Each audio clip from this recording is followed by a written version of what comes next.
All right, let's get to Dr. Eze. We have it back this morning. Good morning and thank you for joining us.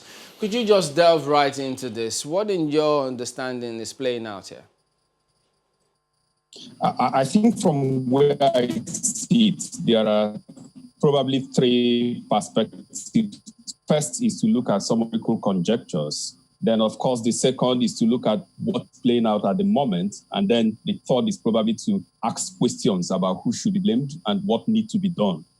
I think historically, there have been this, if you like to use the Nigerian slangs, there has been this beef between Nigerian citizens and Ghanaians. And sometimes it might be in form of Cold War, but it exists there. The understanding of some of the, forgive my words, some of the illiteracy in Ghana is that Nigeria's Ghana must go is something that must continue to be retaliated.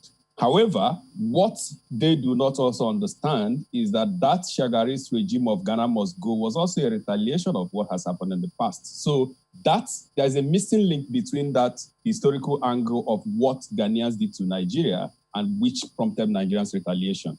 But also the socialization process have also endeared Ghanaians to think that Nigerians are their enemies. And sometimes people wonder why the comfort of Nigerians in Ghana and why the comfort of Ghanaians in Nigeria. You will understand that we have 15 ECOWAS member states. Out of those 15 ECOWAS member states, we have 5 Anglophone countries. Out of those 5 Anglophone countries, 2 are where the slaves were settled. That's Sierra Leone and Liberia. So we have just 3 that have some historical ties, including the colonial administration patterns. So even though Nigeria is not bordering Ghana, Ghana become a very natural habitat for Nigerians, and Ghanaians, Nigeria become a very natural habitat. So as I speak you at the moment, even though the figures are not very correct, there are over 1.5 million Nigerians living in Ghana. I do not know the number on the other side. And these are people, as in spite of maybe less than 1%, doing legitimate business and doing some white-collar jobs. So somehow contributing to the economy of Ghana. If you look at the revolution in the banking industry, for example, the Nigerian banks brought that into Ghana. And I can go on and on and on. But I think that what has happened is that over the time, I do not think that our foreign ministry have taken cognizance of the steps that have been taken by sometimes Ghanaian citizens as what somebody may consider to be an affront on the Nigerian citizens. So a step is taken, nothing much is done. It is shrouded in diplomacy, sweet talks, and then it ends there. As I speak to you now, there are certain ECOWAS protocols that is being violated by the Ghanaian authority, and which we have written both to the Nigerian Foreign Ministry, to the High Commission, and to ECOWAS. And yet nothing has been done. As somebody who is heading a organization, the biggest peace-building organization in Africa today, I am made to pay a certain amount to procure what is called non-citizens ID card. The same way a Chinese procure non-citizen ID card, boldly written that I'm a non-citizen within the same ECOWAS community. And that's not my resident permit, okay? We have written to say this is making us look different rather than the same. So it is a violation of the spirit and letter of the ECOWAS integration process and the spirit behind that. Could you tell us, before you move on to the second and third point, yes. What reason did they give for coming up with that? My apologies. Before you get on to the second and the third point, what was the reason behind that? There are 2 schools of thought. The first one is we want to know who is in Ghana that is not Ghanaian, so that we can be sure of the integrity of our electoral processes, be sure of our population, and so on and so forth. But the other school of thought says it is actually just to raise money. And the other one says it is targeted at Nigerians. So you can make your own conclusions. Okay? But the fact remains that it is against, even if not in the letter, the spirit behind the ECOWAS integration process. And don't forget that within the ECOWAS community, Nigeria is not a small player. followed by Ghana. So Ghana and Nigeria naturally should have certain relationship that make them to provide leadership within the community. So they shouldn't be doing things that they should ask others not to do. Nigeria is the highest financier of ECOWAS. Nigeria is one of the big five within the African Union. And Ghana is the second highest financier of ECOWAS. So naturally, there is supposed to be this perfect relationship where the two countries, if you like, determine and show direction about what the ECOWAS integration process should look like.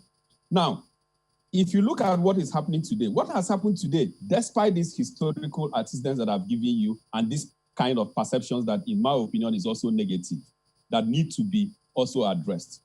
What has happened today is that steps have been taken in the past that have not been addressed.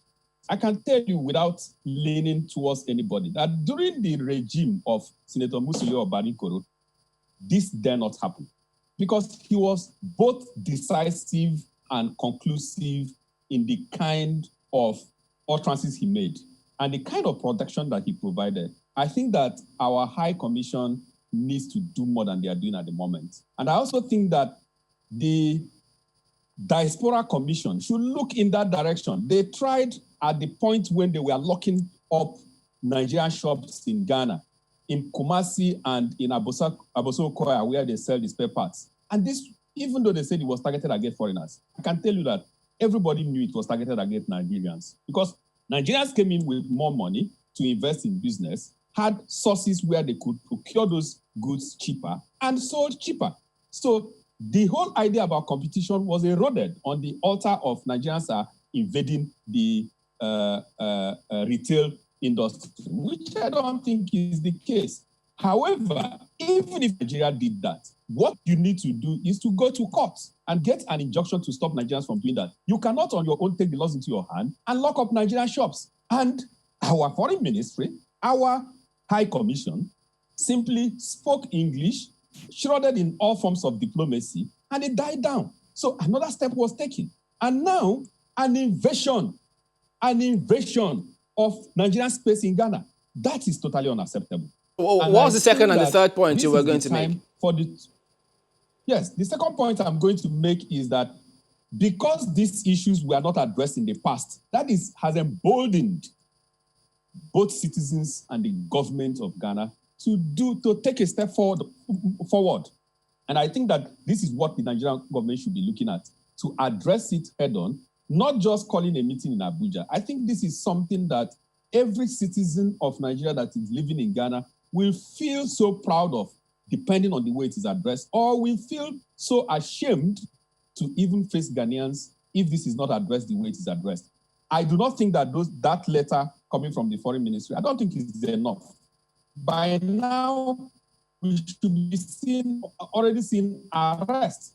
Whatever inspired a citizen or a group of people who said they are working under the cover of national security to do what they did is an affront, is a diplomatic shame, and it should not be acceptable to any country in the world. Any truth to some of the words making the rounds about national security being affiliated to any political interest? Well, let me say this very clearly. I think that this relationship has gotten sour in the last 4 years, unfortunately. Not that it did not exist in the past, but I think that the current administration have not taken decisive steps in addressing some of these issues. The communication pattern has not been effective. I do not think that it has been supportive. I don't also think it has been respectful to a country like Nigeria. Now, the national security, everybody or most people believe that it was instituted by the current government and an offshoot of the so-called militia groups that exist in Ghana. So even the IUASO by-election that got too violent and even claimed lives and several injuries, I think it was the handiwork of the national security. And people have been speaking up about this national security, that it needs identity, it needs to be identified. But in this instance, they have not even said it is the national security that did it. They simply told those who came around, and they had the backing of national security. And why should the police come to the scene of the incident only to be speaking to the same people that committed the infraction, rather than speak to the authorities of the embassy or even speak to the security in the embassy? And for me, it is done carelessly and to kind of say you cannot do anything. And I am pained that this kind of thing should happen to any country, least the Nigerian nation within West Africa, where we occupy the seat of the, where we can say that we are the leader of the region. There was something you said earlier, Dr. Eze, and it's very, very interesting. You went back to the Ali Must Go days, and you said that also has a predate to it. You lay the issue at the foot of the communication or lack of it. How do we begin to redress this matter? Because just as you said, government to government will speak, but then it still comes back to the citizens themselves to interface with each other. How do you expect that this communication should be percolated to the citizens so they can take ownership and foster peace among themselves? I had thought that if anybody was still in doubt that the borders around our community called ECOWAS is official, that Ebola did tell us that this was mere artificial walls. I had also thought that the recent pandemic have also told us how our common humanity and ties is nothing but the same. So I think that this is the time for the essence and meaning of ECOWAS to come to fruition. I think that ECOWAS needs to take a step forward. This is no longer the time to continue to lean towards colonial heritage. I think this is the time to indeed speak with one voice, to say that an injury to one is an injury to all. If it can happen to Nigeria, what about countries like Gambia? What about Cape Verde with a population of less than 2 million citizens? We are talking about West Africa superpower. So I think that the leadership that is supposed to be provided by Ghana and Nigeria is called to question at this moment. Okay, Dr. Eze, as we round? If we are not... Right, Sorry? Just let me put this in as we round off, because you said that this is beyond, calling a meeting or putting out a statement. You've talked about the ECOWAS, perspective, but for Nigeria, what do you expect the Nigerian government to do? What kind of decisive actions do you expect from the Nigerian government? By now, I should think that Nigeria should have recalled its high commissioner, honestly speaking. Not because they want to do that permanently, but because they want to send a strong statement. I do not think that reference to Vienna Convention is enough. We have enough protocol within the ECOWAS region to address this issue and also show how pained and angered and miffed Nigeria is. I've not seen that decisive step.